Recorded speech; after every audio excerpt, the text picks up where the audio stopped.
Hi everybody, this is Stefan Molyneaux from Free Domain Radio. I hope you're doing well. This is the fall of Rome, and I'm going to make a request and give you some context for this. Please do not be doing other things while this is going on. Focus on this presentation. Watch it if you can, listen if you must, but focus on this presentation. This is essential. Hey.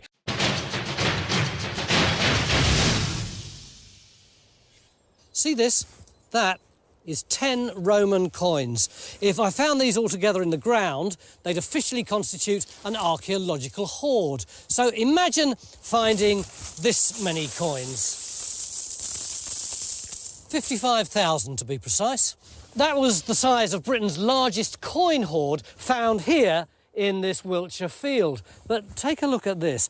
I'm standing round about here.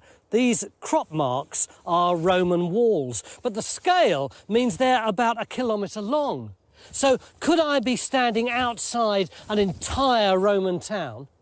Welcome to Cunetio, a field full of giant walls and lost buildings about which we know almost nothing.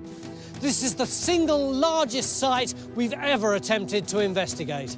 And as usual, in Trestiebus nobis cognoscendum est. That's 3 days to dig it.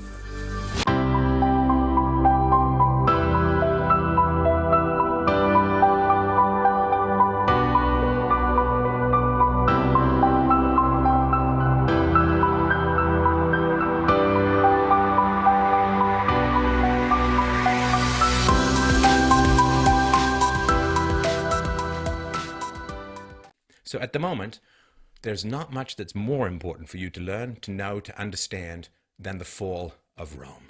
So much is the same. As I've said before, history is the same damn story told over and over and over again with different costumes. But we're going to stop all of that. Lord Acton, you may know him from the famous statement that power tends to corrupt, absolute power tends to corrupt absolutely. Lord Acton said that historical thought is far more important than historical knowledge, and that is essential. So if we've built so much of the West on Rome, we got to know why it fell. Because if it fell, and we don't even know why, we're going to fall as well. And that is a process of the fall of the West that is already far advanced. Not so far that we can't tilt back this inevitability, push back these dominoes, maybe even go the other way, but it is already fairly far advanced. So there's a lot of theories about why Rome fell. The Romans caught malaria, you see. They went to Africa, and Lord knows what does Africa give you? Lots of pleasant diseases. So they got malaria, and as a result, they became very sort of tired and no energy and so on, and lost the will to continue. Lead in the pipes, lead in the glaze of their cooking pots, poison, and therefore. They became orgy and sex obsessed, and therefore collapse. The growth of Christianity created a pacifism, fatalism, and this preoccupation with life after death, a kind of nihilism of focusing on heaven or hell rather than organization and defense in the secular realm. These are all theories and more, of course, that have been advanced, and I'm going to point out with my usual modesty why I think they're just a little short of the mark. So we're going to go through in this conversation and talk about why Rome fell, why it matters today more than ever, and what can be done about our own decline. With this knowledge, I'm almost not even going to have to tell you what we need to do to prevent and reverse our own decline. And we're going to go from there. The answers are obvious, but political correctness prevents us from talking about them. And that's really the point of political correctness. If you want to know what political correctness really is, it is an attack, a verbal attack, a torrent of verbal abuse on any knowledge that would serve to limit state power. State grows and grows. It metastasizes as it can. So the government grows and grows. Anything which pushes back against that, any group which is naturally inclined to push back against that, looking at you white males, is attacked by the vicious verbal abuse of political correctness. So, what are we talking about? How big? Staggeringly huge. It makes the European Union or even the old Soviet Empire look like a drop in a bucket. Roman Empire, we're talking sort of 1st century AD. It stretched from the moors of Scotland to the Tigris and Euphrates River valleys of Iraq. Scotland to Iraq. Yes, that's quite a backpacking journey. And it went from the northern seas of Germany to the golden sands of the Sahara. Germany, Sahara, Scotland to Iraq. That is big, ladies and gentlemen. So this is a map. Just, I mean, this sort of top left part would be the European Union. Just look how big this is. This is 5 million plus square kilometers. The lost Roman town of Cunetio lies halfway between London and South Wales, just outside Marlborough in the heart of Wiltshire. Bounded by the River Kennet and the medieval village of Milden Hall, bizarrely known to locals as Minel, it's hard to imagine a whole town lying under the stubble of this wheat field. It's a fantastic notion, this idea that underneath this field is an entire Roman town. But when I look at it, all I can see is the sweep of the stubble. I can't see any lumps and bumps or anything. Yeah, it doesn't look like much, does it, really, Tony? But actually, this is the site of a Roman town called Cunetio. But its site was lost for almost 2,000 years until aerial photographs in the 1940s showed unmistakable parch marks. Ditches, big stone wall, Roman buildings, Roman street. You're quite confident just from that to say it's a Roman town rather than anything else? I'd stake my mortgage on it. Well, fair enough. There's no doubt about it, Tony. No. But we know where this place is, we know what it was. Do we really need to dig it? Just putting it on the map is not enough. The air photograph alone demonstrates that we've got big buildings, we've got small buildings, we've got roads. We've got no idea how these layers relate to each other. And, of course, we've got the coins. The coin hoard as well strongly suggests there's another dimension to the function here. We have no idea of the base of this town. And we've only got 3 days. Are we really going to be able to do anything concrete in such a short time? Yes, we are. We're going to be very focused. You know, Mark would like nothing better than us still be digging here in his retirement. Absolutely. But what we are going to do, Tony, is the biggest geophysical survey time team has ever done. John and his crew are going to do a geophysical survey of the whole Roman town. That will look fantastic. It's going to blow you away. From that, we can target in on particular points to answer specific questions. Well, geophysics a whole town is surely a time team first. John and his team have clearly got wind of our mammoth task and set off at dawn without waiting for a green light. But geophys is just the start. We're going to have quite a job deciphering the jumbled layers of history in their survey, and in order to do that, we need to excavate. Mark, have we sorted out what we're going to do? Yeah, we're just looking at the plot from all the air photographs that has been accrued over the last 50 years, and what really stands out is this big black line, which is the wall, with big projecting towers, and particularly just here, which is where we're standing, on the site of the South Gate, which appears to be quite a monumental structure. How does that marry up with what you've done, John? Not quite as clear as that, I'm afraid. I think Mark's actually cherry-picked the main features, and what the geophysics is showing, that there's far more complexity to what's going on here. It's obviously got a long period of history, and so there's different things from different periods, and they're all on top of each other. So it is a bit of a jumble, and we don't really know what is what. It is, though. We've got to get a trench in, haven't we? There's only one place where your survey, John, matches Mark's, which is the line of this wall. So I guess we've got to get a trench in there. What do you think, Phil? I couldn't agree with you more, Neil. I mean, one thing we really must do is confirm that that is the wall, but I think we can go better than that. Why don't we pull the trench back from the wall, and with the eye of faith, there might actually be a white line coming round there, which might actually be the front of a tower. So, Trench 1 is going in across a break in the southern wall, where the team suspects we might find the gateway and a watchtower.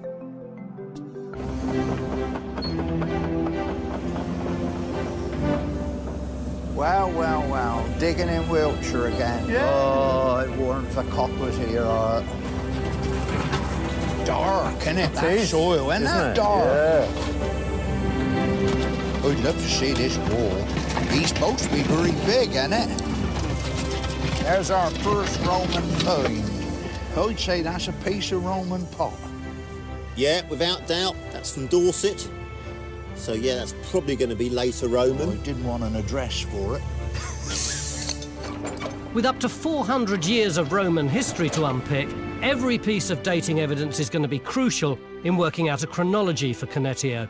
What is it that you want to find out from this site? Where can I start?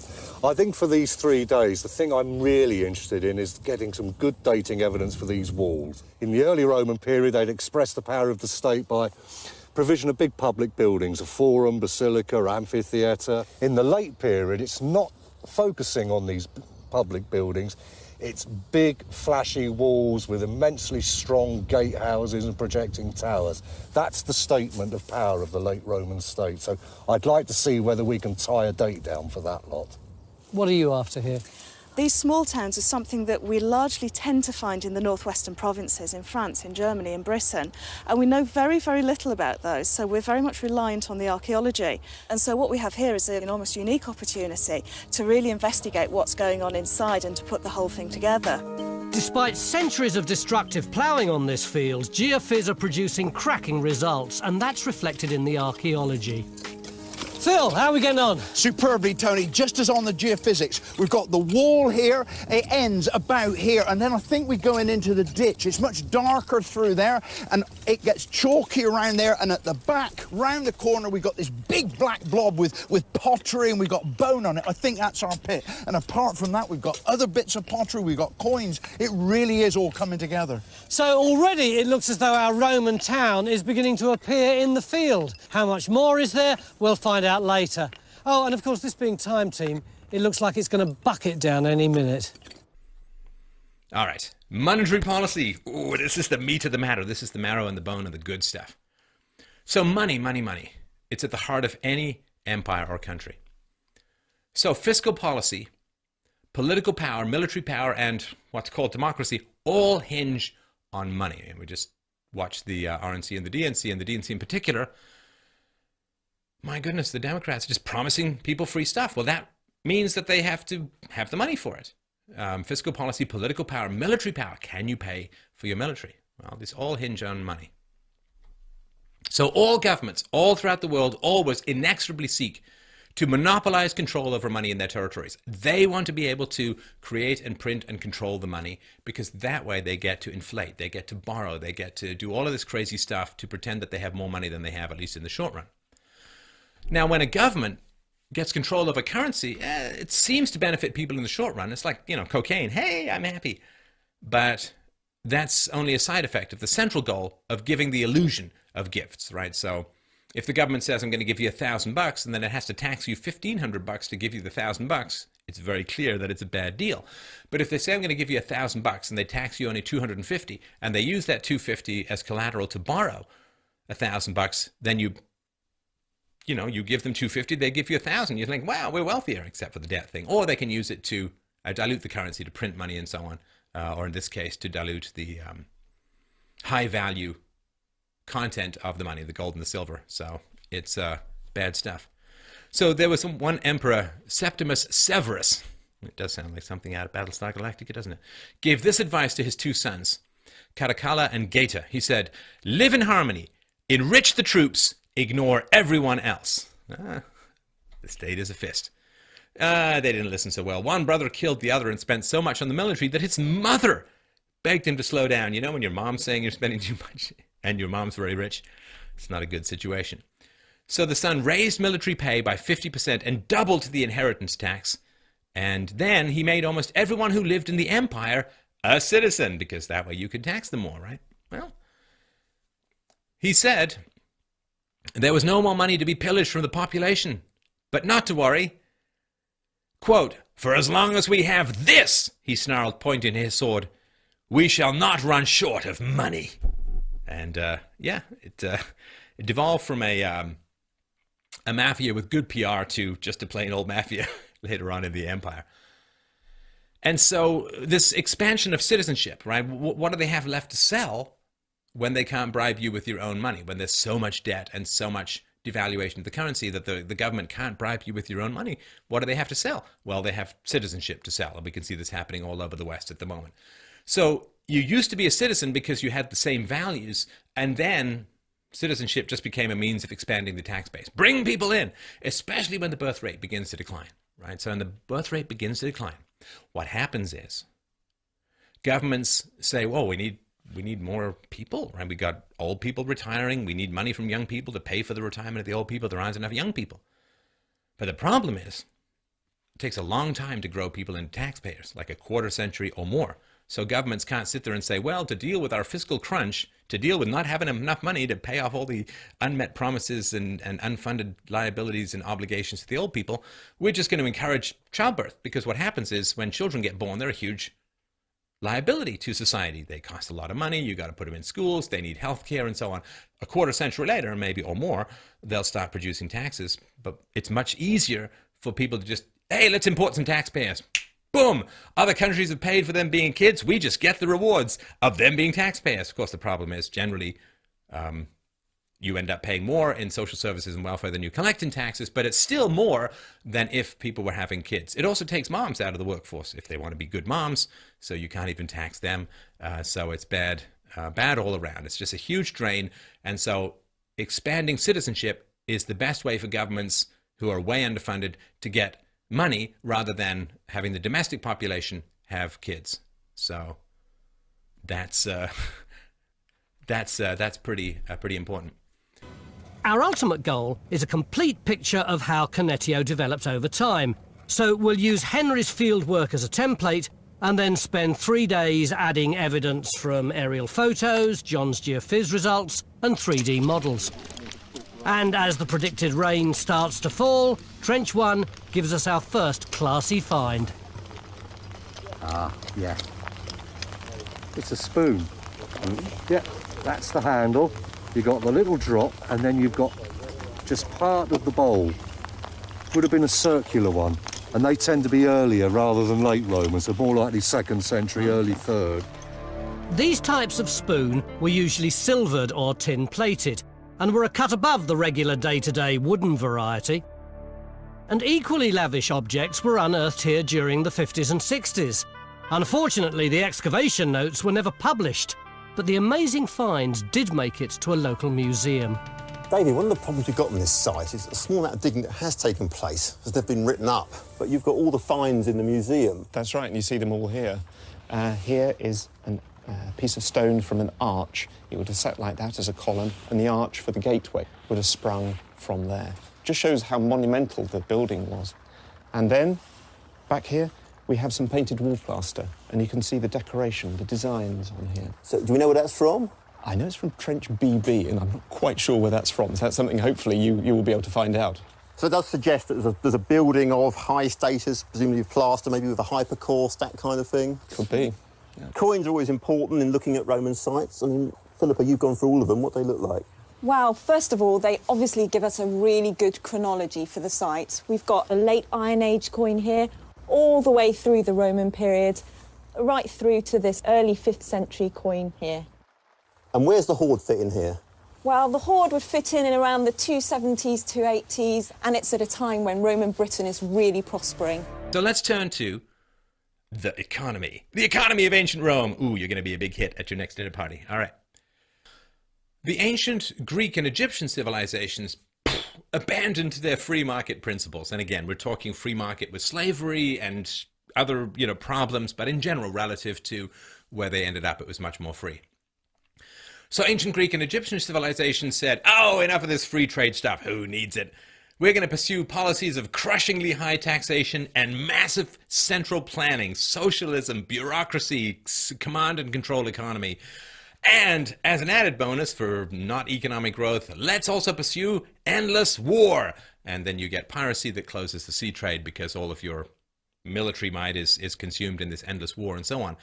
And that's not good. And one of the big differences at some points in the empire between Egypt and, of course, Rome, Egypt was the personal property of the Roman emperor, but Egypt largely retained its socialist economic system, central planning, command and control, diktats, price controls, the usual crap. And this was a huge problem. One of the reasons Rome were basically such jerks to the Egyptians and did not really invite them to participate in Roman free trade and Roman wealth was that Egypt was the main source of Rome's grain supply. And this became all the more important. It was essential for Rome's survival to get a regular access to this grain. And this became 58 BC and onwards, they started the welfare state of grain, the grain fair state, where they'd hand out free grain to the Roman citizens and so on. So that became even more important to get that steady supply of grain. And they, at this point, they'd lost a lot of free market principles and didn't trust it to happen that way.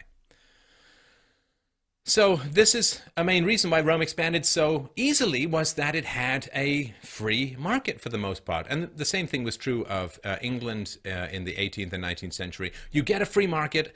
I've made this case a million times before. You get a free market, you get a lot of wealth, and then the government starts scooping up that wealth and using it for its own benefit.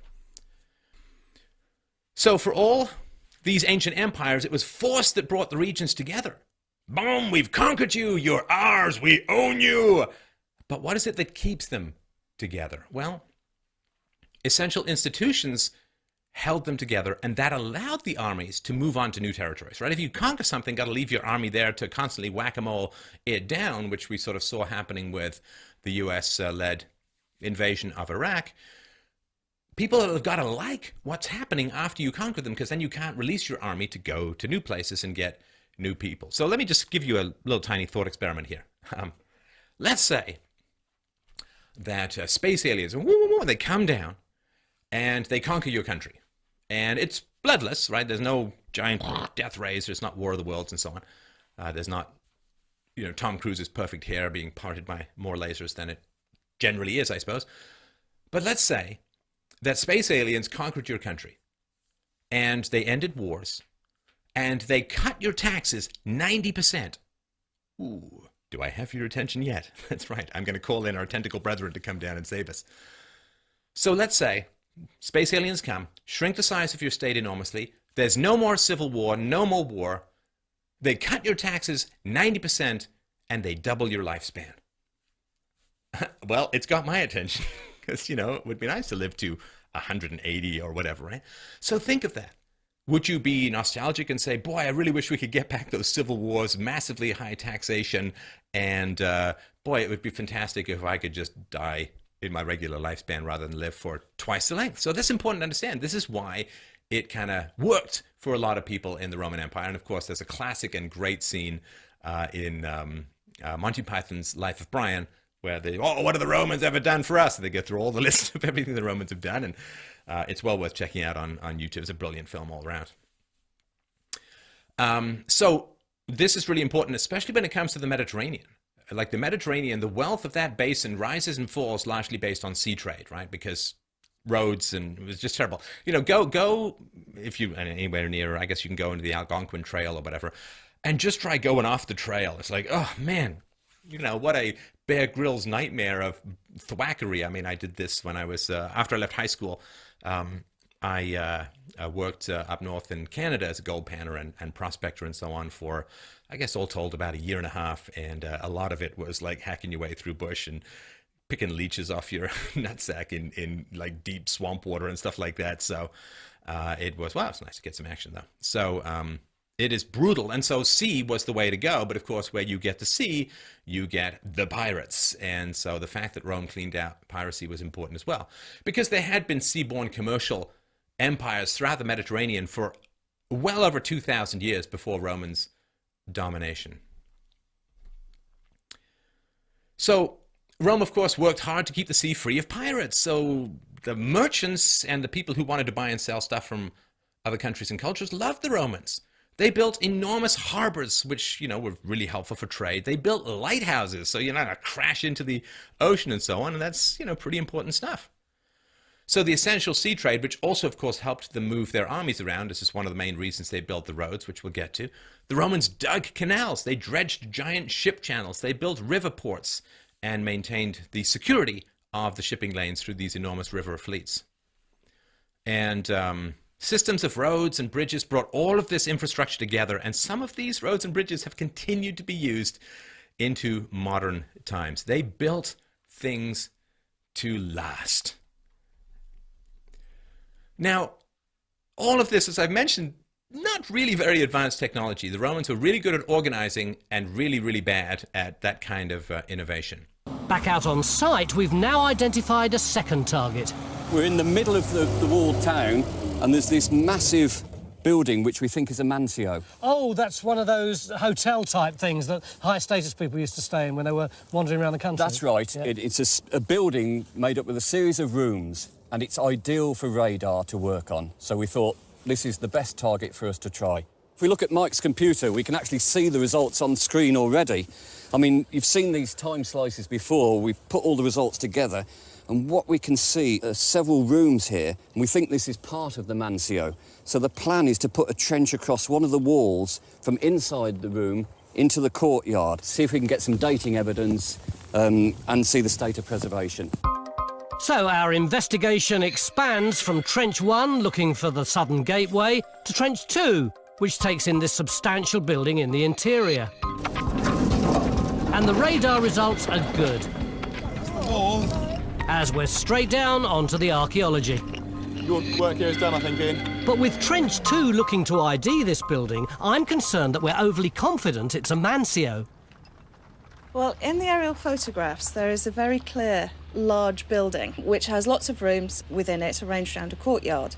And these you very often find in towns. And so this looks like a mansio. It's in the right kind of place for a mansio. Therefore, it's highly likely to be one.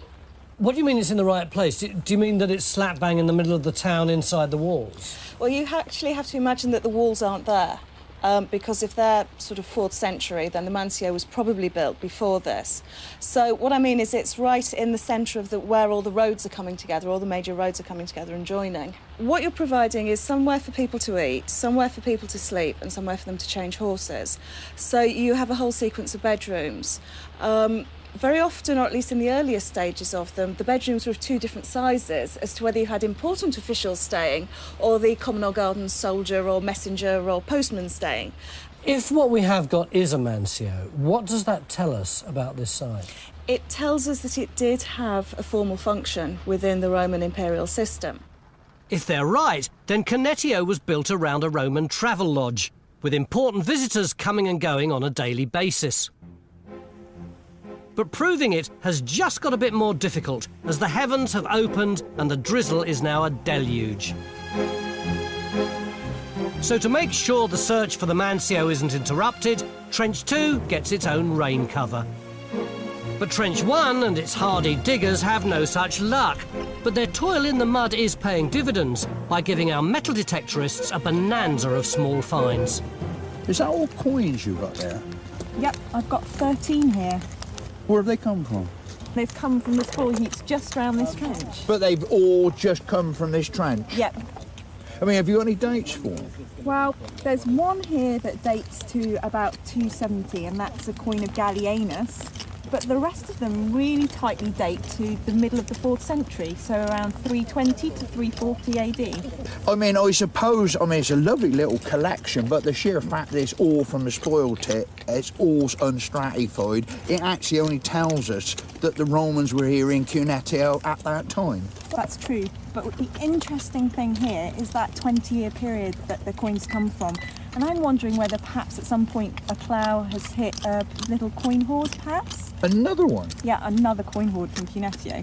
See, when you say that, I was thinking this morning, Tony said he had a handful of 10 coins, and he said that constitutes a hoard. You got 13. Yeah, so what we're looking at here is another case of potential treasure. Wow.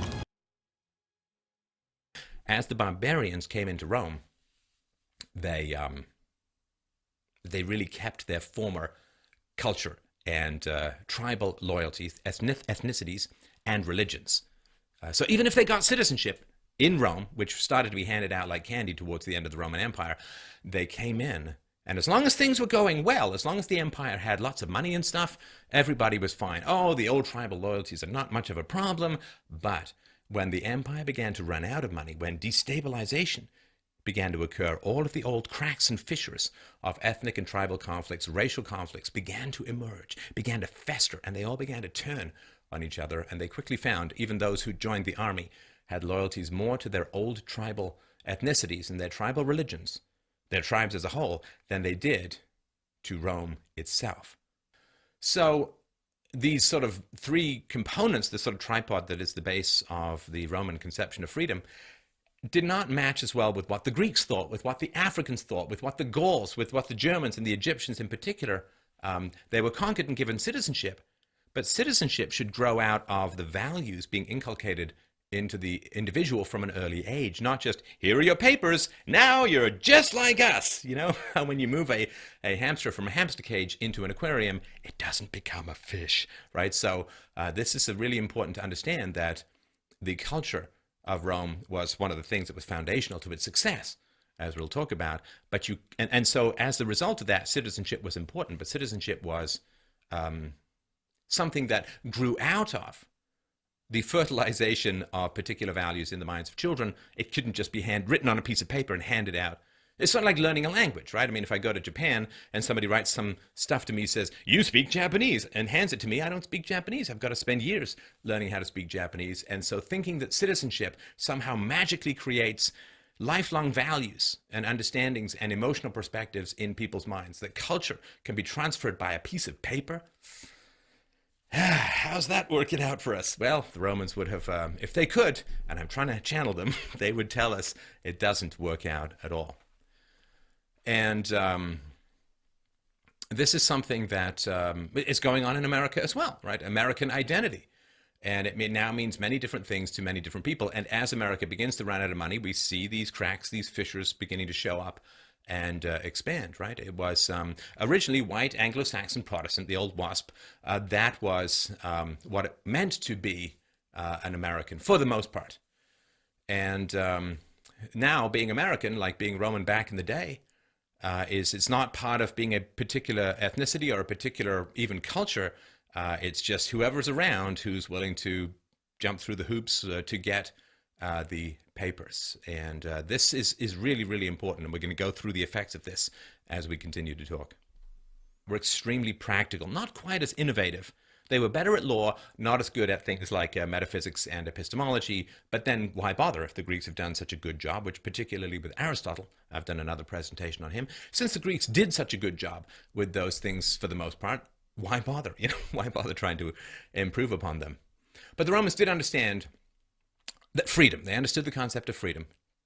Can you imagine working for all of this for 2 days a year, pay your entire taxes? So 3 components to freedom. National freedom, which means freedom from foreign domination. Political freedom, and that means the freedom to not be aggressed against by the state, to have your rights, as St. Paul challenged the tribune with. And the freedom to vote and choose your magistrates. And finally, individual freedom. Do what you will, though it harm no other. Live as you choose, as long as you do not initiate force or fraud against others. So national freedom, do not be dominated by other cultures or armies in particular. Political freedom and individual freedom. And these values, you kind of, it's hard to find a good way to put it, but these values, you kind of have to massage them into a cultural brain almost from birth onwards. To ned values into the human mind is very easy to do if you have consistent access to children. Very hard to do later on. I mean, just imagine if you moved to Saudi Arabia, how long would it take for you to feel fully at home and fully comfortable and fully acculturated? If, let's say, you move there when you're 20 or whatever, well, the answer would be you would never, ever feel that. And your children would feel torn, and their children, and so on, right? So this is why these things are important. Hello, Europe. I'm also talking to you as well. Welcome back to the Roman town of Cunetio. We're about 1.5 miles outside of Marlborough in Wiltshire, and according to the archaeologists, the town itself ought to be right under my feet. And it seems that they're right, because already we've got this really robust-looking wall here and this black ditch here. Apparently there's some sort of pit just round the corner there. But in order to get a picture of the whole town, we've set John the extremely ambitious task of geophysing the entire site. And in order to do that, he's employed some rather unusual help.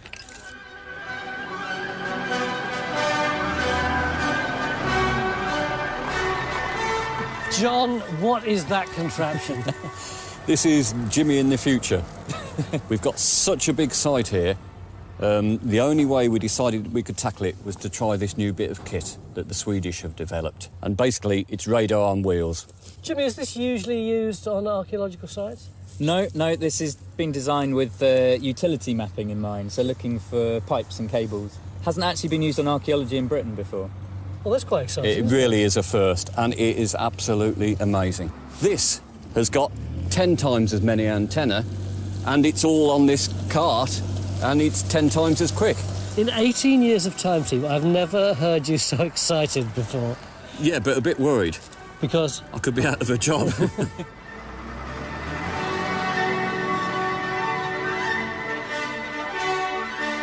There's no such help for Henry, though. It's Shanks's pony all the way. And now, my friends, we must turn to the growth of the welfare state, as history tends to be so blindingly repetitive without the kind of knowledge that we're talking about here. We have to talk about its effects. Now, of course, we talked about this late 3rd century inflation. During this time period of the inflation, the Roman army doubled in size, and that, of course, is partly what drove the inflation. They need to pay all of the additional soldiers without conquering additional territory. But it wasn't just the Roman army. Entire layers of bureaucracy grew. Like how we have national governments in Europe, and then we have the additional layer of the European Union, I guess except for the United Kingdom recently. So originally it was just like Rome, province, city. Boom, 1, 2, 3, that was it. By the time of Diocletian, 284 to 305 AD, there were 4 emperors, 4 imperial courts, 4 praetorian guards, 4 palaces, etc. Kind of a lot of overhead. And in the 300 years following Augustus, the provinces had multiplied from only 20 to 100 with no real increase in territory. So we're just subdividing stuff up. As the empire is growing, more wealth can be pillaged to feed the ruling classes. When the empire stops growing, they have to multiply themselves. It's sort of like if you just pour water on a parking lot, it just spreads out. But if you put barriers in, the water just begins to grow. That's like bureaucracy. It spreads out as long as the empire is growing. When the empire hits its limit, it starts to pile up vertically all of these bureaucratic layers. Now, in 58 BC, as we said, Rome began distributing free grain, and this brought huge numbers of the rural poor into Rome. There was, again, with ever this mass kind of movement, there's a push and there's a pull. The pull was that there was free grain. The push was the massive influx of slaves from the empire that the rural poor could not compete with. Now, by the reign of Julius Caesar, 320,000 people were on this welfare dole. Now, the expansion of the dole, of the welfare state, drove steep rises in Roman taxes. Because in the earliest days of the Republic, Roman taxes were mostly, it was a tax on all forms of property, land, houses, slaves, animals, money, and personal effects. The basic rate, and I'll try and say this without bursting into tears, the basic rate was 0.01%. Occasionally, it would triple, catastrophically to 0.03%, and it was assessed primarily to pay the army during war. In fact, afterwards, the tax was often rebated, so you've got... Beginning of day 2 here in this giant field just outside Marlborough in Wiltshire, so there is now hope for another trench. John, we've got really good crop marks in this corner with the villa-type building. You've done the geophysics. How's it looking on that? Look at the detail. We can see the main front corridor there, all the rooms behind, and then the back wall and the apse in here. What we want to do is try and test this area out. Annabelle put in a little trench, I think he called it BB, and we know from that there was good chunks of painted wall plaster. So I would have thought maybe something like a sort of 10 by 2 taking in that room and a bit of the apse. OK, we'll mark that out for you. Great. So, while Trench 1 continues to search for the gatehouse and Trench 2 tries to ID the Mancio, Trench 3 goes in to date the posh building in the corner of the field.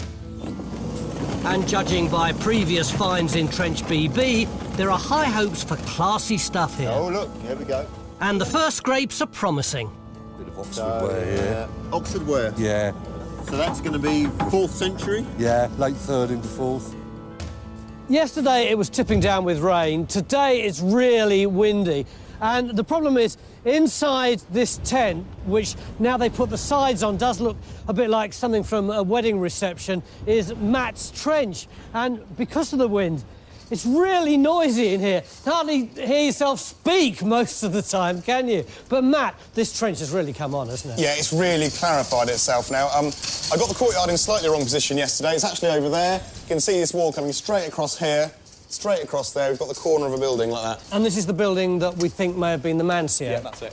How does what Matt's excavated tie in with your geophysics? Well, it's brilliant from my point of view because it is confirming the yellow lines are wall lines. And now I know that when I look at the bigger picture, I mean, there's so much going on now. A whole series of wall lines, rooms. We've clearly got a massive building here. And the problem is there's just so much going on. Unpicking it is just so difficult. But unpick it we must. So we put another trench in on the strongest anomalies in the building. A Mancio would likely have had both a bathhouse and heated rooms. So if we can find them, then we've as good as got our ID. Now, 167 BC, right, before Christ, the Republic had enriched itself enormously through a series of conquests.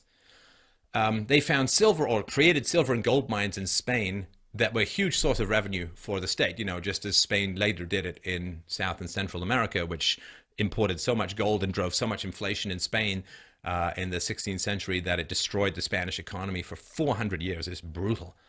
And so what happened was a larger tax base through the provinces, the people who were given citizenship in the provinces. And by this time, Rome didn't even need to levy taxes against its citizens in Italy, looked only to the provinces to collect the taxes to pay for all of the good stuff.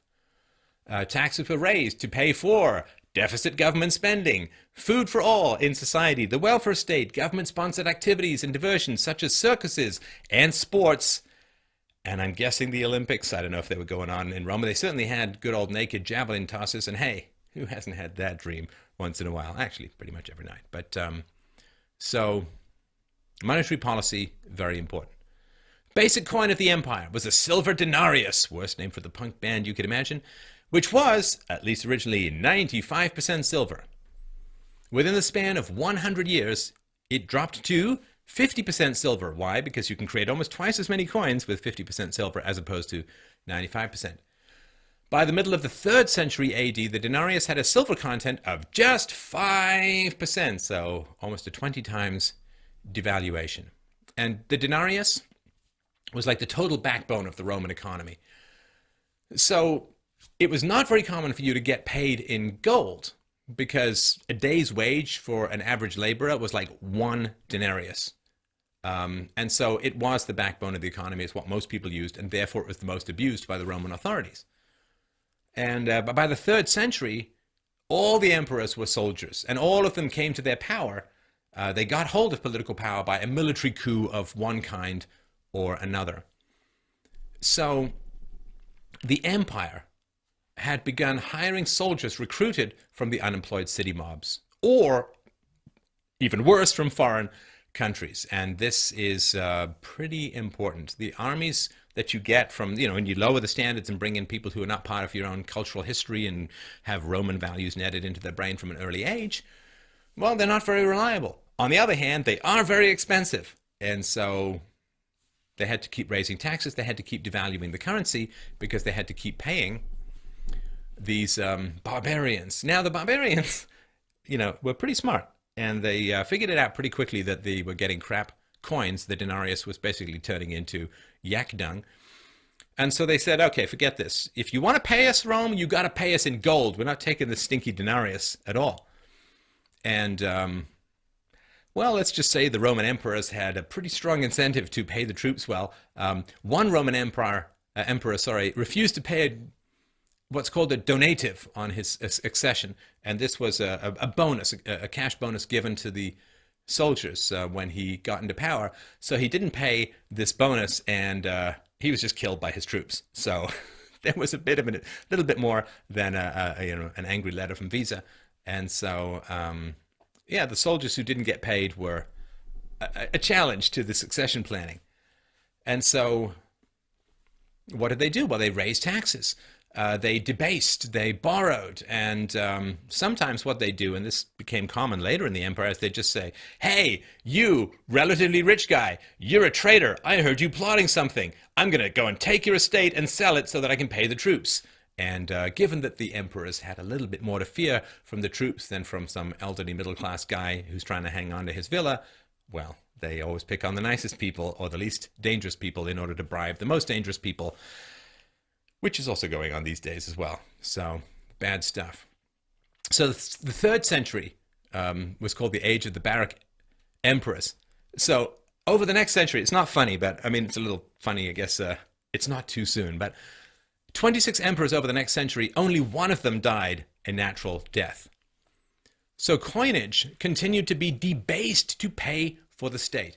Between 258 and 275 AD, prices rose in most parts of the empire by almost 1,000%, right? So you got more coins flooding the market because they've been debased, and prices go through the roof. Inflation means inflation of the money supply. The actual price rise, which most people call inflation, that's just the effect of having so many coins. And if you have double the coins and not double the goods, so goods stay the same and the coinage doubles, then the price of everything goes up by double, right?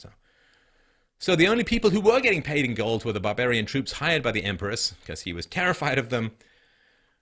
And the Emperor Constantine started taxing the estates of the senators as well as the capital of the merchants. And he said, no, no, no, you cannot use the denarius, because we know it's crap, we made it crap. You got to pay us in gold. We won't accept anything else. A posh building has appeared in Trench 3. This trench has really moved on, Tracy. I mean, much thicker, than I was thinking. Yes, I mean, it's certainly a 2-storey building. It's got to be that thicker wall. So you're actually in the room in front of the wall here. So do you think if you dig down through this, you're actually going to get to floor levels underneath it? It's possible. I mean, it could seal floor levels. It may even be that it was built up originally and they've gone, but we'll have a look once we've got it all cleaned back, I think. And Ian, you're in the apse area. What have you found there? Just there. Oh. A little Roman coin. Right. Nice little bronze coin. We've also had this bronze brooch. Oh, that's lovely, isn't it? Tiny. Well, that is nice, isn't it? Finds like these are going to be invaluable in our quest to date the building and work out its function. There's no such luck in our search for the Mancio, though, with no sign of a bathhouse in Trench 4, just a complicated series of floor layers and nothing that will positively identify the structure. But 20 metres away, on the other side of the Roman courtyard, Matt has at last pinned a date to the Mancio. Matt, the thing about this trench was it had a great plan, didn't it? And it absolutely matched the geophysics like a dream. But we didn't actually have any dating for any of it. But looks like it's changed. Yeah, indeed. We've just done this tiny little hole up against the wall here. Must be about half a metre by about 30 centimetres. We've got pottery from the floor itself, this chalk floor that I'm kneeling on. We've got pottery from the kind of layer below the chalk floor, and there's another layer below that, and there's pottery coming out of that as well, so there's plenty to choose from. Well, just a quick inspection. The immediate thing is it's not late Roman. Samian ware is always classically sort of 1st and 2nd century AD. That looks like to be 2nd century. So it does suggest that these floors are being laid around about the 2nd century AD, but there's absolutely no late Roman pottery at all, and nor is there any sort of later floor levels. But it sort of suggests, doesn't it, that this building was built around the 2nd century AD, but perhaps by the time that the stone walls were going up and the fancy house in the far corner was being built, this could be out of use. Yeah, pretty sure it was. We've now spent a lot of time investigating the walls and the buildings of the town, but I'm worried we don't yet know much about how Cunetio fitted into the Roman urban landscape. You had your major administrative towns, the big towns. But then below that, there's a whole range of what we call small towns. The most basic level is a roadside settlement, and that's just a few houses springing up beside a road. So that's not what we've got here, is it? No, what we have is the next rank up, which could have a specialised function. So some of them might have a religious function, such as Bath, which is just down the road from here, or they might have an industrial function, so be involved in metalworking, salt extraction, or the final level, they might have an economic role, serve as a market town, because The Roman state is extracting taxation from them, so they're increasing their agricultural productivity and then bringing their goods to market to sell to exchange for coin, which then goes to the Roman state. Well, we haven't got any evidence of industry so far. No. So what kind of town would you put your money on? I reckon it is one of these small economic market centres. A bit like Marlborough today, just down the road. Yeah, exactly. So if Cunetio was a market town and taxation centre, that may explain why there were so many coins around in the 3rd century. But can the incredible hoard discovered in 1978 shed any light on Cunetio? Well, maybe, if we can locate where it was actually buried. Carry straight on. That's it. It's just up to the right. Take me up to the right. You need to go right. You need to go back on yourself a little bit. That's out comes Keynes. This is really nice to survey. Oh, it's brilliant. Love it. This is the British Museum map of where the coin hoard was. Yeah. Now, I've rectified that into the computer so I can get some coordinates. 421,596.65. John, I hear you found our coin hoard plot. Yeah, well, Henry's marked on the ground where he thinks it should be from all the records. We've done a block of geophysics, and look, there's a massive responses, a whole series of pits and so on. But look at this response here. It's a really strong spike, and that particular response actually coincides where he marked on the ground. The wall of the town is over there, isn't it? So we are outside of the town. We're well outside, and what surprises me, there's still so much going on. There's so many strong anomalies, masses of pits and other features. But to actually get a spike where Henry marked on the ground, we've got to look at it. We're going to dig it? Definitely. Trench 5 takes our investigation outside the town walls for the first time.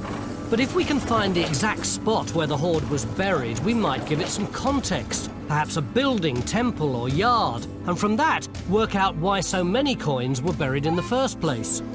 With his Mancio trench closed down, Matt steps in to oversee the digging. I know it's been a struggle, guys, but this geophys is absolutely fantastic, isn't it? I mean, it is a great survey, isn't it? And I absolutely take my hat off to John and his team for doing it. But there is a problem with it. You know, it's a bit of a mess, really. What do you mean it's a bit of a mess? It's 400 years of history squashed flat onto a piece of paper. Because what we've got is lots of different features which have never actually existed at the same time. We've got the stone walls, we've got the Mancio, we've got the fancy house in the corner. So what you can do is actually recreate the history of this site. How do we do that, John? Well, as Neil says, what we need to do is ignore this 4th century stone wall. We've confirmed that now in the trenches. So if we do away with that, then if we look at the landscape that the geophysics is showing, and what we can concentrate on is the earlier town. So tomorrow we're going to try and recreate a picture of this valley when 55,000 coins were buried here 1,750 years ago. Now, taxing the capital of the merchants is pretty bad too, because it's your savings, right? If you get taxed on your savings, then you're going to want to spend rather than save, which means there's less money available for investments and improvements and all that. Again, feeding the present to starve the future. So cities started creating their own currencies to pay their bills, and the governments, this is amazing, the government started rejecting their own coins. And they said, you know what? I know we're in charge of the denarius. I know we've created it. I know that we've crapped it up, but we're not taking it anymore because we've messed it up so much. So you got to give us payment in kind or straight on gold. That's it. Payment in kind or gold. And so people who could not afford the gold payments, where were they going to get it? I mean, they have to pay for gold with denarius or something. Then the denarius is worth nothing. So, of course, gold price is crazy when it comes to denarius. They just abandoned their lands. Woo! I'm going to go, I could either struggle to keep this farm going as my taxes go up and break the back of my entire lineage, or I can go and watch people get torn apart by lions in the Colosseum and eat free bread all day long and cause trouble and stuff. You know, I think I'm going to go there. So here is a graphic, the cliff ride of hell itself. Hey, see if you can figure out when the government started bribing the poor. So this is the silver value of the denarius from 300 BC to 400 AD. And as you can see along the top, you know, a couple of hundred years, pretty stable. I think it's the British pound sterling has been the most long-lasting currency, even though it's gone down enormously in value at about 400 years. The value of the US dollar has crashed by about 98%. since the foundation of the Federal Reserve in 1913, so a little over 100 years. But here you can see silver value of denarius. Oh, it's doing well, it's doing well.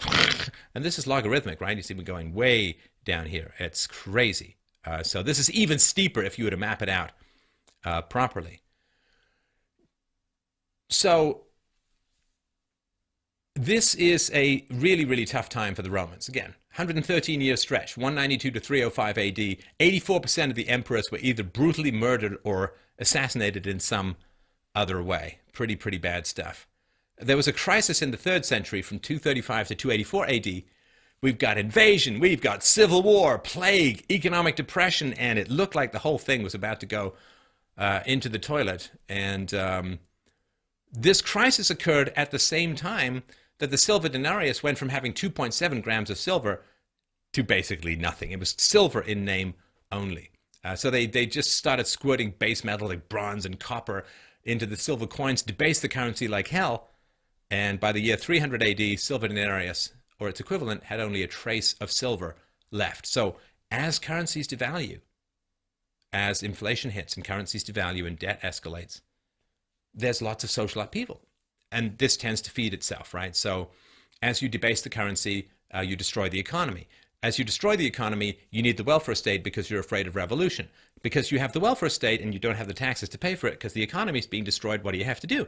Hey, you got to devalue the currency to pay for all of the welfare state. Oh, that means that the economy gets further destroyed, which puts more people on the welfare state. You get how this works. It's pretty brutal as a whole. So that's the silver value of the denarius, 300 BC to 400 AD. This, I argue, is at the foundation of a lot of these problems. A lot of the problems are a reflection of this. Because if you can't devalue the denarius, you actually have to start telling the truth to the people about what you could afford and what you can't afford. But this is a cocaine-addicted fantasy. 3rd century fiscal crisis, as we just talked about, decline in silver content of the Roman coin. So you see here, 64 to 68, right? Boom. 90%, crashes down. In 100 years, it goes to virtually nothing. And this escalates the problems. If they weren't allowed, like Bitcoin style or whatever, they weren't allowed to do all of this crap, then they'd actually have to make better decisions than all these bad decisions they make by thinking they have this infinite magic money photocopying machine. Governments get worse and worse as soon as they gain control over the currency, which every politician thirsts for, but they just start making worse and worse decisions, you know, like, say, going to war in Iraq without raising taxes. Anyway. So this hyperinflation created a huge amount of economic chaos. And as we talked about, 1st century BC, about 1 million inhabitants in Rome. And until the end of the 2nd century AD, it was about the same. And then it began to collapse. Slowly throughout the 3rd century, and in the 4th, it really collapsed. By the 5th century, out of the 1 million people, only 50,000 people were left in Rome. So let's just say I'm guessing there was a bit of a housing crash, and they had some elbow room. Hey, finally got a seat in the Colosseum. Oh, look, the barbarians are pouring over the walls. Anyway, so this is crazy. So again, 1st century, denarius 90% silver. End of the 2nd century, down to less than 70%. 1 century later, less than 5%. By 350 AD, here's the number. I mean, you can't even say this stuff with a straight face. All but worthless. An exchange rate of 4,600,000 the denarius to a gold solidus, or nearly 9 million to the original aureus. And sorry, I keep forgot to mention the sources. We're going to put all of the sources for all I'm saying below. So, yeah, I mean, it's crazy. Yeah, I mean, it was just, and you can't make any plans. You can't, long-term interest rates, who knows, investments, you can't, everybody gets paralyzed. Just for comparison, 1913, foundation of the Federal Reserve. This comes from the usinflationcalculator.com. Value of $1 Federal Reserve note, $1913. Hey, let's go back here too. Boom, boom. Yeah, government gets control of the money. Boom! And it just catastrophically goes down in value. This is why I'm saying we really got to start pushing back against this stuff, folks, because we all know where it ends. So here's the frustrating thing is that continually debasing the currency doesn't even help the government's finances. So there's something called Gresham's law, not about bad novels. This is bad money drives out good. So everybody knew that the older money was worth more. So when the government comes and says, hey, come pay your taxes, what they do is everybody hoards the older coins and pays the tax bill in the newest junky stuff, which is why the government stopped accepting it in the first place. So this debasement, the government's real revenues, in other words, the actual amount of silver or economic value they were getting from taxes, may actually have fallen as a result of all of this debasing. So again, they didn't want to raise taxes on ordinary Romans because that's an admission that they're doing bad things. But what they did was they just handed out citizenship like candy. We don't care what your values are. Here's some citizenship because we want to get more people in the tax net. And they put the usual rabble-rousing rhetoric of, we're going to make the rich pay their fair share, as we saw in Hillary Clinton's speech. Boom, inheritances and the freeing of slaves were heavily taxed. And that just means if you tax inheritance, people just spend rather than save. And taxing the freeing of slaves was really bad because the one chance the empire might have had, given the technology of the time, was to find some way to transfer labor from slaves to wage laborers, because then you have an incentive to create labor-saving devices. You might have hit the tipping point to an industrial revolution, but no happening. And so as the private wealth of the empire was taxed and confiscated and seized, or maybe it was hidden or just went to other locations, economic growth slowed virtually to a standstill.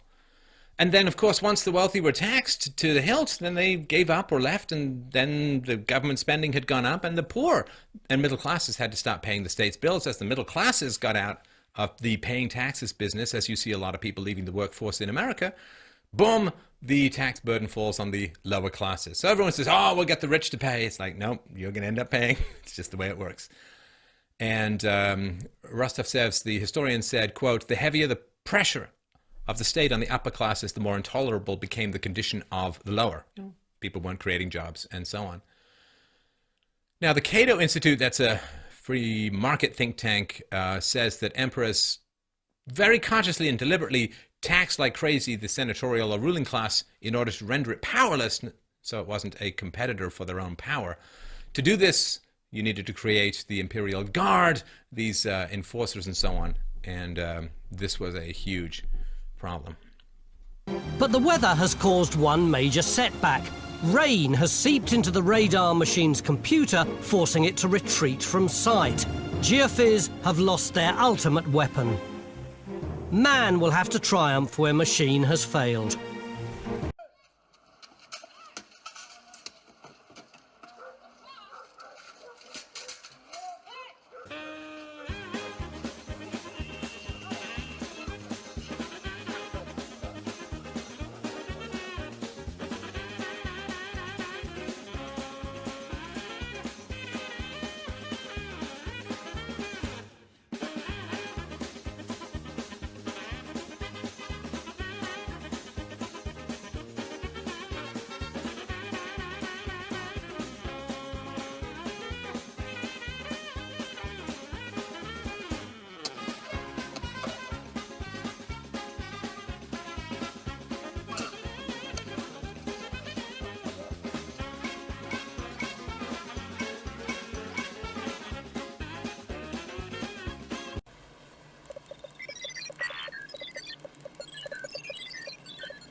Gun, noun, portable firearm.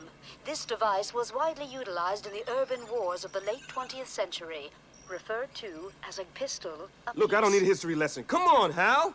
Where the goddamn guns? You are fined 1 credit for a violation of the verbal morality statute. What? Fuck you. Your repeated violation of the verbal morality statute has caused me to notify the San Angeles Police Department. Please remain where you are for your reprimand. Yeah, right.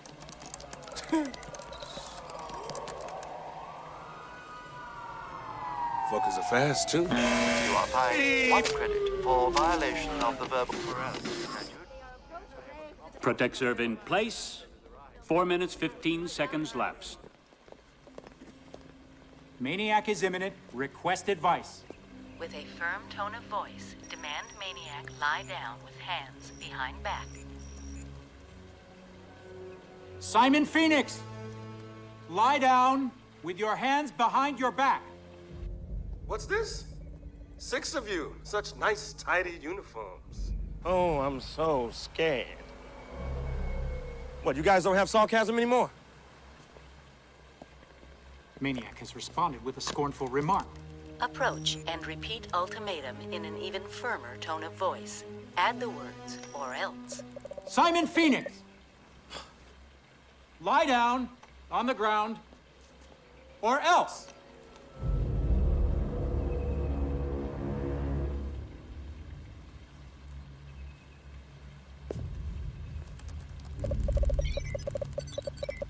Anti-graffiti activation program activated. Aborted. Human presence detected. Safety override code accepted. Lucky number 7. Oh! Okay.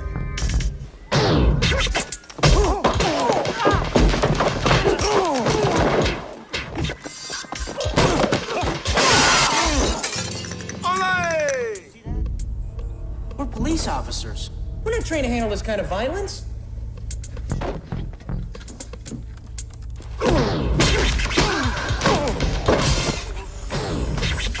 Hey, wait for me!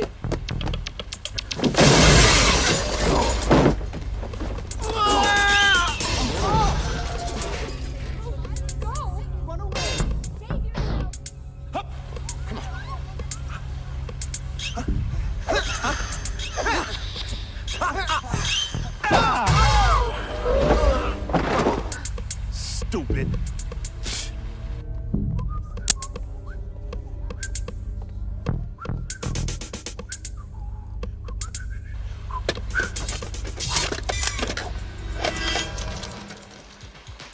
Simon says, everybody, stand! And the home of the brave. Play ball! As these disparate tribes and ethnicities and religions and cultures spread into Roman territory, they did not assimilate, and that caused a huge number of problems. Now, if you want to join the Roman Empire because you can make a lot of money there, then what you're doing is you want to join it for the money, not for the values that create the money or create the capacity to make money, not for the free trade, not for the low taxes, not for the small government, not for all of the things that helped Rome become wealthy. You come for the money, not for the values that create the money. And that is a very, very different thing. Now, there was, and this is true, of course, of what's going on in Europe as well, there was a pull because they wanted to get the wealth and, of course, economic migrants from the Middle East who can make dozens of times on welfare what they could make at home in Europe. So there's the attraction of all of the wealth that's available, but there's a push. And these two things have to come together usually to create mass human migration.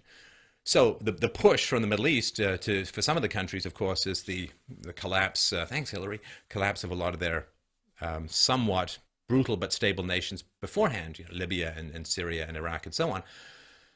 But the Goths at the time were fleeing this god-awful menace from the east, the Huns, and the Huns were pretty brutal, and so they were really getting squished up between the Huns. They just desperately wanted to get into Rome, into the Roman Empire, to gain security and safety from the crazy, violent Huns. And this is, ISIS in the Middle East pushing people to some degree. Think of the drug cartels and the corruption and so on.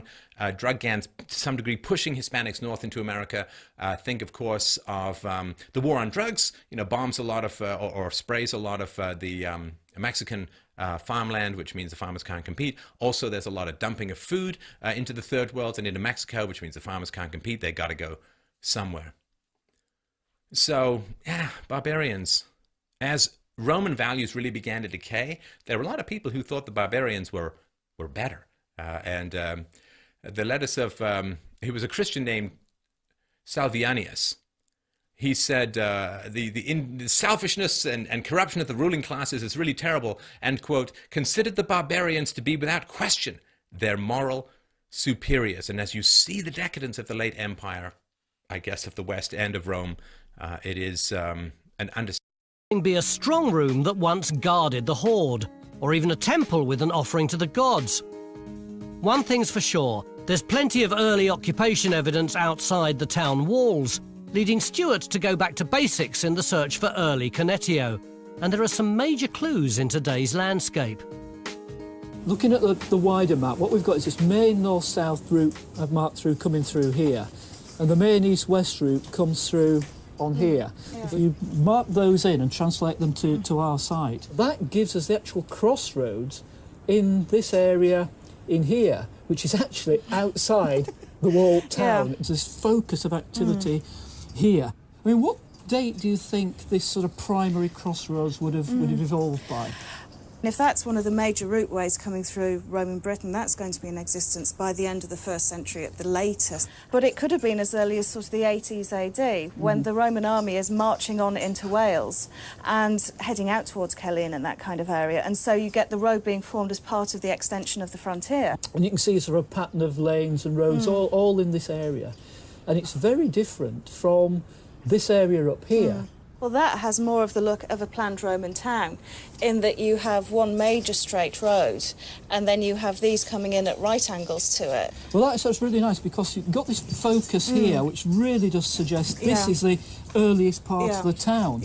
Then a secondary phase with all this, and the town sort of moves up there, and then finally, its final phase, a wall is put around it, and that becomes the town. It's like moving towns, isn't it? Central to that middle phase is the Mancio, which Neil is now bold enough to identify. So we've got a date for the building, no bathhouse, no heated floors. We still don't know what it is. No, we don't. I mean, what do you want? Do you want an inscription that says, "Welcome to the Mancio"? Well, you ain't going to get one. All you can say is, it looks like other Mancios, but if it's not Mancio, what else could it be? No. So before huge walls dominated Cunetio, the heart of the town was a Mancio with its many bedrooms, stables and bustling kitchen, providing an important staging post on the imperial highway to the west.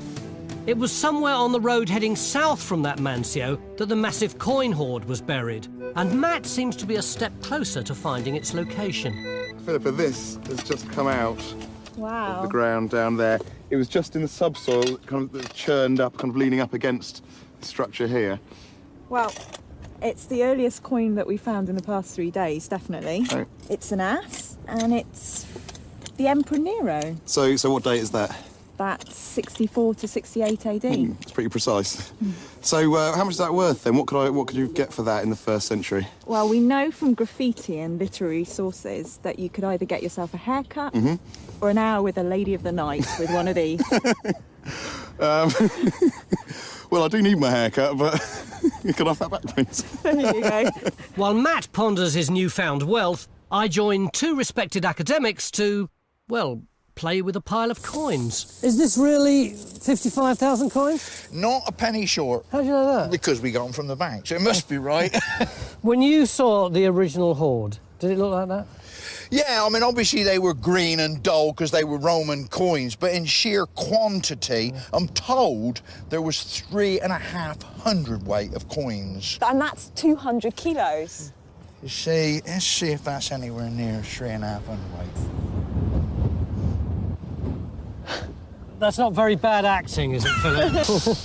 No, that's 3.5 hundredweight. Go on, let's have a go. That is seriously heavy. How on earth would they have buried all this stuff? Well, we know that they buried them in a pot. And we've got a pot here that's very similar to the one in which they were buried. So, going on the idea that 3.5 hundredweight into one pot would be a very heavy object to bury, we reckon that they must have buried the pot first. Go on, you show us how. You're the digger. Why is it always me? Because you'll do it. So, economic growth collapses because of excessive taxation, and the burden falls onto the lower classes. In the 3rd century AD, the money economy almost completely broke down. But the military demands of the state remained high. Rome's borders, of course, under continual pressure from the Germanic tribes in the north and from the Persians in the east. Now, the emperor's power and position now, the Baroque emperors, depended almost entirely upon the support of the army.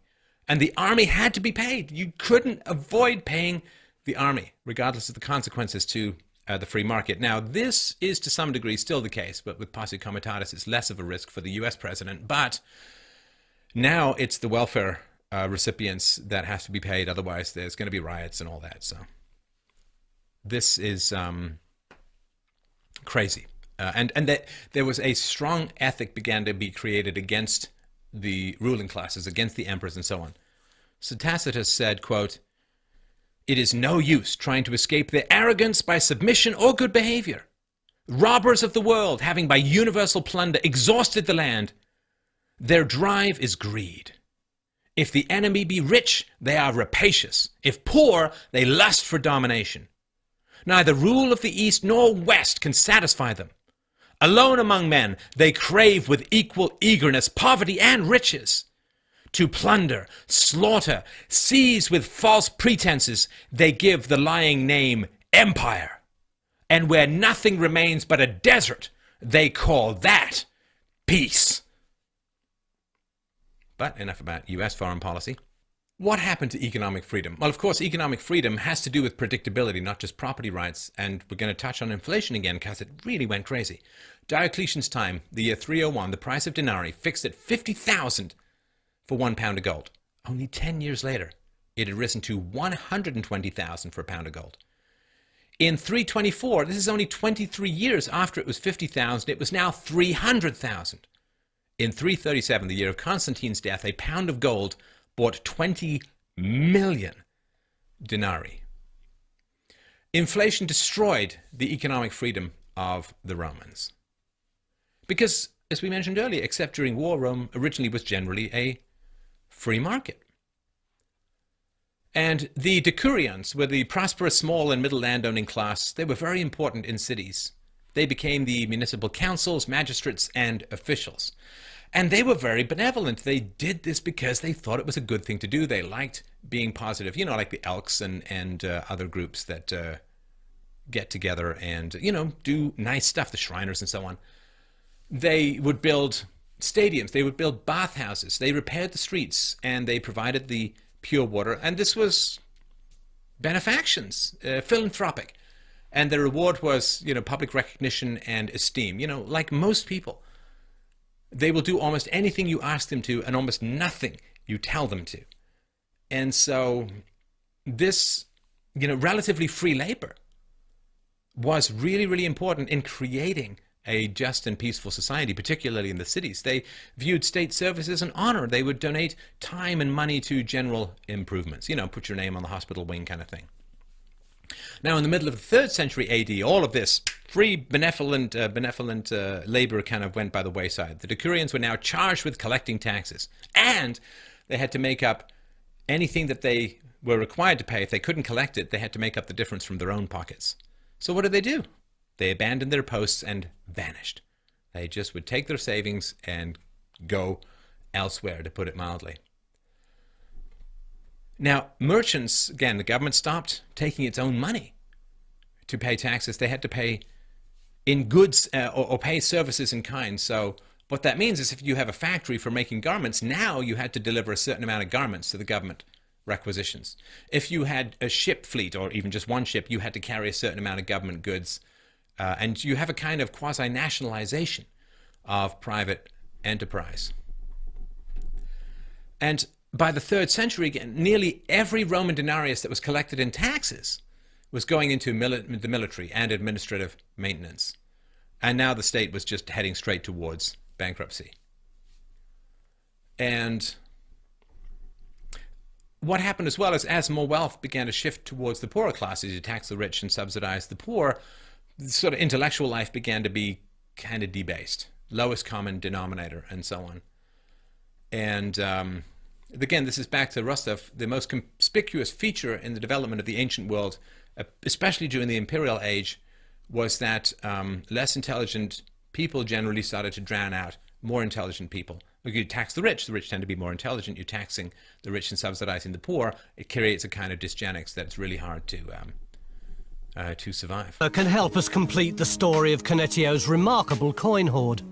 These are really lovely, but they're not from our site, are they? These are from the British Museum. Yeah, they're from the British Museum Handling Collection, and they represent what would be a good selection of coins from a site in the 1st and 2nd centuries AD. So what have we got? So we've got 2 denarii here, which are good silver coins, and here we have a sestertius, a dupondius, and an as, and these are all good solid bronze coins. So are these the kind of thing that were found in our hoard?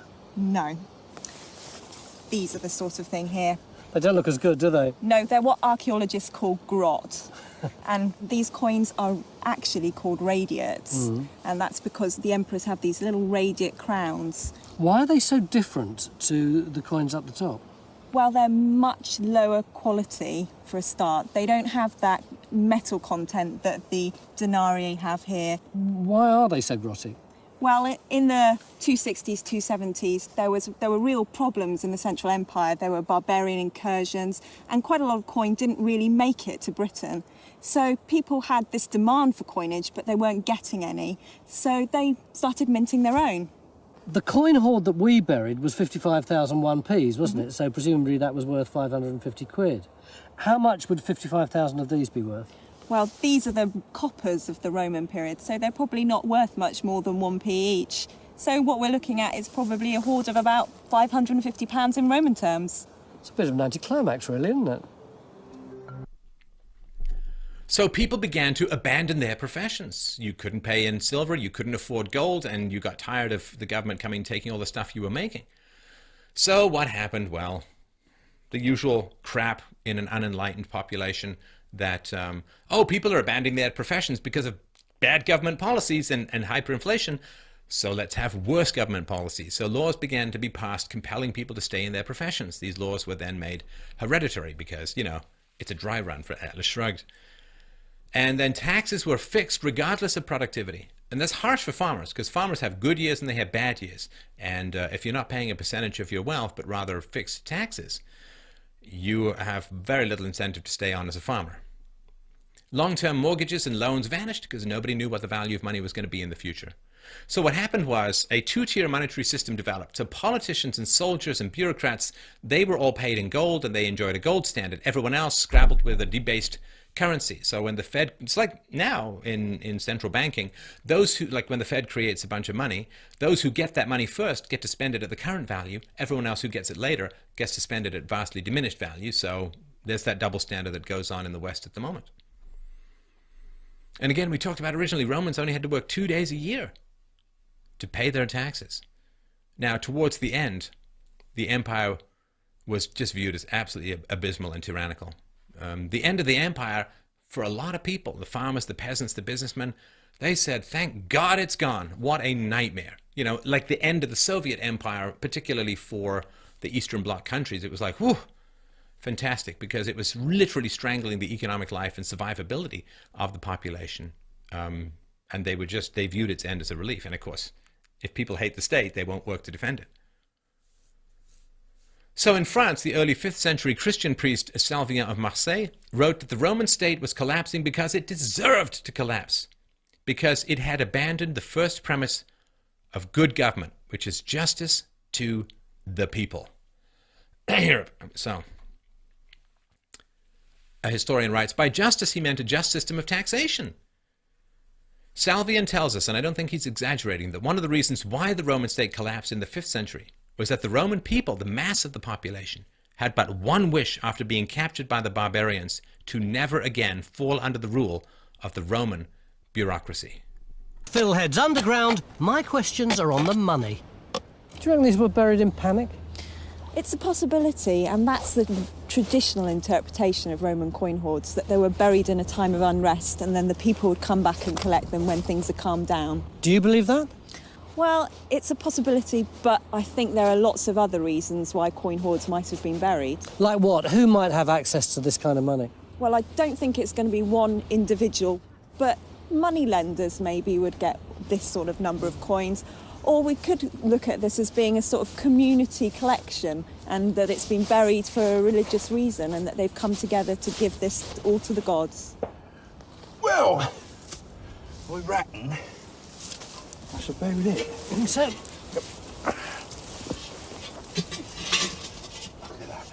It's not very deep, is it? The rim's practically at the surface. Ah, but you've got to remember, the original Cunetio hoard was roofed over with a slab, and that slab probably was at ground level. So this is probably what it looked like. Well, if it had a slab on top, then maybe it wasn't the kind of hoard we've been talking about. Maybe people just put handfuls of coins in as they were earned and then covered the slab up again.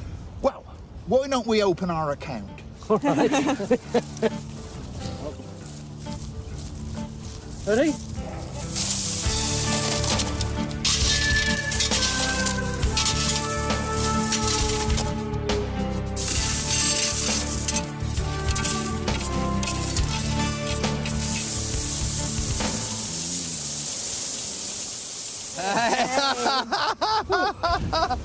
The biggest hoard currently in Britain, I think. Mind you, how long did that take us? 3/4 of an hour? I think so, yeah. If there's one thing that surely we've proved, it's that the original Cunetio hoard wasn't buried in a panic. With this valuable experiment completed and day 3 nearing a close, it's time to conclude our last couple of trenches. What are you excavating right there now? Well, we've got these layers of demolition that come off either side, so the idea is to put a slot down through these, thinking that, you know, there was a chance that they were going to be covering intact floors. But unfortunately, it looks like this is actually build-up and the floors would have been higher, so we've lost them. So it's certainly a very high-status building, but we're not going to be able to tell just from this one trench. No, unfortunately not. The dating evidence for this substantial building points to activity in the 3rd and 4th centuries, the same date as the stone walls, so it's likely to have played an administrative role over the late town. We've had some really fascinating archaeology from all over the site. We've got the Mansio, we've got the big high-status building that Stuart identified, we've got the building where the hoard originally came from, but we keep being drawn back to this trench for one very good reason. This wall. It's huge, isn't it, Mark? It's monumental. We knew it was big, but to actually now see it exposed is incredible. I mean, you've got the front face there. Just here? Yeah. The rear face is here, and then we've got another big foundation beyond that, probably for a gatehouse. I mean, it's absolutely astonishing. But when this gatehouse was at its apogee, what would it have looked like? Well, let's go and stand up where we would have been in the middle of the gate. So we're roughly now standing in the middle of the road. You've got a gate that's at least 5 to 6 metres wide. Then you're going to have a great single arch coming up 4 to 5 metres high. The wall itself's going to be 6 to 8 metres high. We've got the block behind us telling us there's a kind of tower structure, so there's probably another story above that. It's very impressive. We believe that this place is being used for a regional tax collection centre, so we could envisage carts of grain coming in through here after the harvest. Let's say your name is Lucius Ludicrous, you're a local farmer, you've had your tax demand, 25 bushels of grain, you'll come up through here in your cart, I'll be standing here in all my great late Roman regalia, I'll tick your name off, yes, OK, he's paid his due, you can go away now, my good man. Mate, I'm off. With dates for the buildings and walls of Cunetio, we now understand the phasing and can complete our 3D picture of the town through time. 308 to 337 AD, well, he continued Diocletian's policies, economic control, central planning, all of that god-awful Soviet-style mess that is crippling Western economies at the moment. So he even more tightly lashed and bound workers and their descendants to the land or to their occupations. So it became that you had to do what your father did, and you had to stay on the land your grandfather worked, and this, of course, was the basis for what turned into the medieval practice of serfdom. In 332, Constantine ordered, quote, "Any person in whose possession a tenant that belongs to another is found, not only shall restore the aforesaid tenant to his place of origin, but also shall assume the capitation tax for this man for the time that he was with him. Tenants also who meditate flight may be bound with chains and reduced to a servile condition, so that by virtue of a servile condemnation they shall be compelled to fulfill the duties that befit free men." Yeah, we chain you should you leave your livestock enclosure of tax collection, but we're going to say that that's because you're oh so free. This is a terrible death cycle. Government controls lead to more distortions, lead to more government controls, until either they're repealed or the society craters completely. So despite some such efforts, or perhaps because, I would argue, of such efforts, the land continued to be abandoned and trade mostly collapsed. People just wanted to get away from the bullying, the control, the fear, the anxiety, the sword to the throat, the chains, the bindings, the taxes, the destruction of this increasingly dangerous and destructive empire.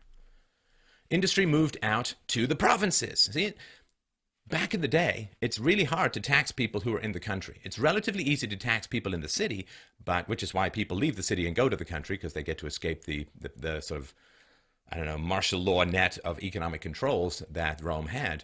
And so this industry moving out to the provinces, we see this with the hollowing out of inner cities, and this is relatively close to what is outsourcing, where one of the reasons why America and a lot of the West can't produce its own goods domestically, why, like, of apparel manufacturing in America, only 3% is done in America, well, because of regulations and controls and union laws and high taxes. America has extraordinarily high corporate taxes. And so America is Rome, and the country is the outsourcing that comes from America. They're just trying to escape the regulation. So it left Rome economically kind of an empty shell. So it was still taking in taxes, taking in the grain and other goods that were produced in the provinces that had to be paid in kind, but it was producing almost nothing itself. And of course, this makes people kind of resentful. You know, when people look at particular areas where lots of people on welfare, they're like, I'm not really that happy that all my taxes is going to this stuff, because it doesn't really help. Now, the dependent mobs in Rome, the ones who are dependent on the bread and circuses provided by the government, and the military-industrial complex, produced nothing, but always demanded more, leading to an insane tax burden on the productive citizens. Now, some historians have pointed out that from an economic point of view, the fact that the state was massively attempting to increase and collect these taxes, well, what did the taxpayers do? The more star systems you try to grip, the more will fall through your hands, right? It's like trying to grab a soap in a rainstorm. There was more burden placed upon people just trying to avoid taxes than the actual taxes themselves. They would move, they would change occupations, they would go into the black market, they would flee the cities, and so just having to avoid the crazy taxes became more burdensome, and people resented it more than the taxes themselves. The heavy taxes that were applied to farm output has shown that land rent and real wages fell during this period. And this, the 1% gets richer. This was the same in Rome as well, right? So much of the economic gains over the past 20 years have accumulated to the top 1%, certainly in America. So rich people, you could get away from taxes. You could either legally or illegally find ways around it. You could shuffle your assets. You could bribe people to get out of their taxes. But the ordinary citizen did not have that political connected ability to avoid those taxes, and they were pretty much helpless against these increasingly brutal tax collectors. In the 50 years after Diocletian, the tax burden on Romans roughly doubled. So small farmers could no longer live on their own domestic production. And this led to the final breakdown of the economy. As Lactantius put it, quote, "The number of recipients began to exceed the number of contributors by so much that with farmers' resources exhausted by the enormous size of the requisitions, fields became deserted, and cultivated land was turned into forest." Right? As the parasites overwhelm the host, you have huge problems. So up to about a third of the people in Rome at certain periods were dependent on the state for their survival. And as Mitt Romney pointed out, I think it was in 2012, it's pretty hard for Republicans to get elected because close to half of the American population rely on the state for all or significant portions of their income, so why would they vote for a shrinkage of the state? So state revenues became too small to maintain defense. And so they cranked up more taxes, to increase the sales tax from 1% to 4.5% in 444 AD. And taxpayers invested crazy amounts of time and effort and money evading taxes rather than actually doing productive work, further shrinking state revenues. And taxpayers eventually evaded taxation by withdrawing from society altogether. And this is the MGTOW phenomenon. This is the tens of millions of people who are simply out of the American labor force or the labor force in the West. This is the people who graduate from college and live with their parents and play video games. They're just, and don't get married, don't have kids. This is happening in the modern world as well, which is why, at least among Europeans or whites, there is such a catastrophic decline in the birth rate. And this is also happening after 20 years of a zombie economy in Japan, where they've tried all of the same crap that the Romans tried.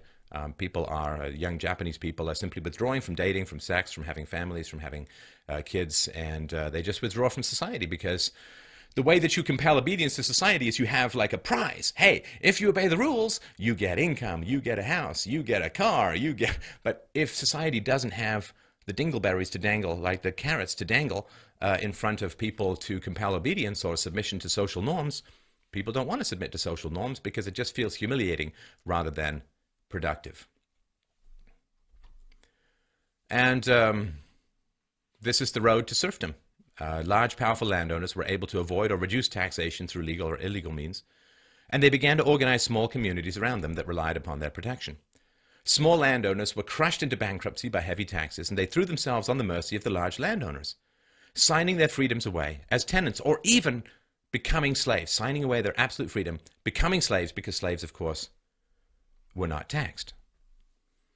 In 368 AD, Emperor Valens declared it illegal to renounce one's liberty in order to place oneself under the protection of a powerful landlord. And we can see some parallels with this, with the IRS chasing people from America who've renounced their citizenship, and if they feel it's to evade taxes, then they'll go after them anyway. So, just talking very briefly about the borders here. So the well-disciplined Roman army had held the barbarians, in particular of Germany, back for many, many years.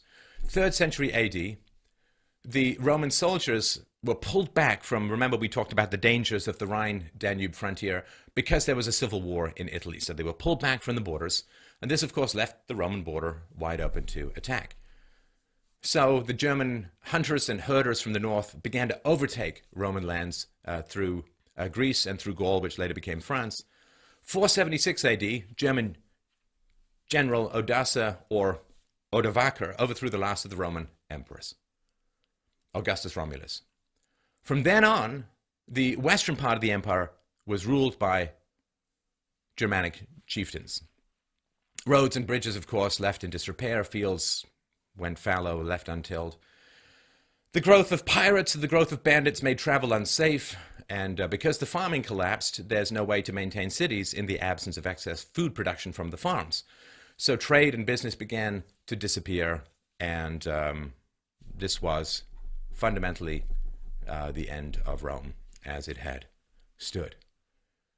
And life, the death penalty for just about everything, life became perceived as more and more cheap as the rulers began to look at the masses as undifferentiated tax livestock to be milked of every last piece of blood and productivity and bone marrow they could, just to pay the increasingly foreign soldiers, 10 cents more a day to avoid getting stabbed in their sleep by those selfsame soldiers. So it became unprofitable because of regulations and taxes and price controls. It became unprofitable to trade, to manufacture anything. And then people lost their motivation. Without motivation, it's really tough to have an economy. People respond to incentives, a basic tenet of economics. And so when you lock families into hereditary trades and vocations, there's virtually no choice about what you do for a living. And what happens is then people begin to despair, and they begin to become less fertile. Children are seen as a needless and depressing burden. Abortion and infanticide became commonplace, and sometimes children were sold directly into slavery. Now, remember, there are 2 Roman emperors near the end, right? One in Rome and one in Constantinople. They kind of broke it up for ease of management. And despite the fact that all of these economic catastrophes were occurring in the West, the 2 Roman emperors continued to demand that the entire empire pay the taxes they collected into a common treasury. And so few of these taxes made their way back to the West because they were needed to defend the state and rebuild its infrastructure. Now, the German chieftain, Odovacar, began to defy this tradition, and he said, look, if I'm taxing these lands, I'm keeping the money here. I'm not sending it off to Constantinople to be mixed in with everyone else's. Forget it. town. Is there anything about it that surprised you or you didn't expect? There's just so much going on, it's unbelievable. You know, there's the enclosure ditches, the defences, the trackways, the fields, the paddocks, the buildings, a complete plan.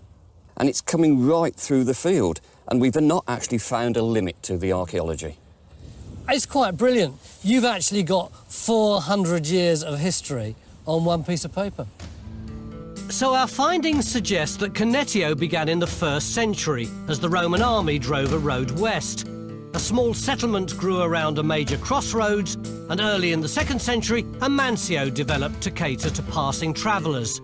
Attempts to formalise the town resulted in a gridded street plan, but all that was done away with in the 4th century when town planners slapped down huge walls and cleared the interior, administering the town from the big villa in the corner.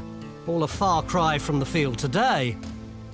Phil, why do you reckon Cunetio eventually disappeared under the ground, whereas other Roman towns like Cirencester survived? Well, the way I see it, Tony, probably in the early Romano-British period, you had a perfectly peaceable, prosperous little community thriving here. Everybody going about their local business, minding their own business and getting on perfectly well. And then in the later Roman period, you have the might of bureaucratic, administrative Rome coming here and building this whacking great wall, bringing in their taxation, their administration and all those nasty things. And I reckon that killed the local community. They cluttered off.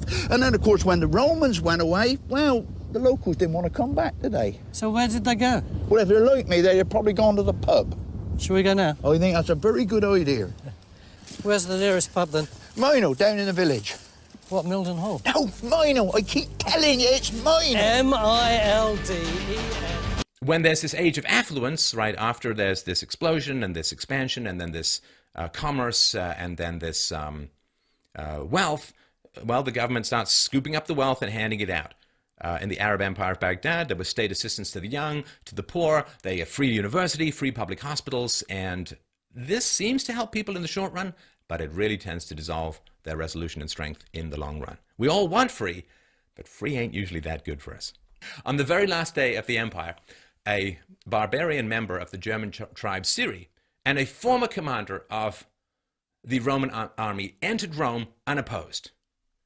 The one-time God-given, it seemed, military and financial power of the Mediterranean was unable to resist.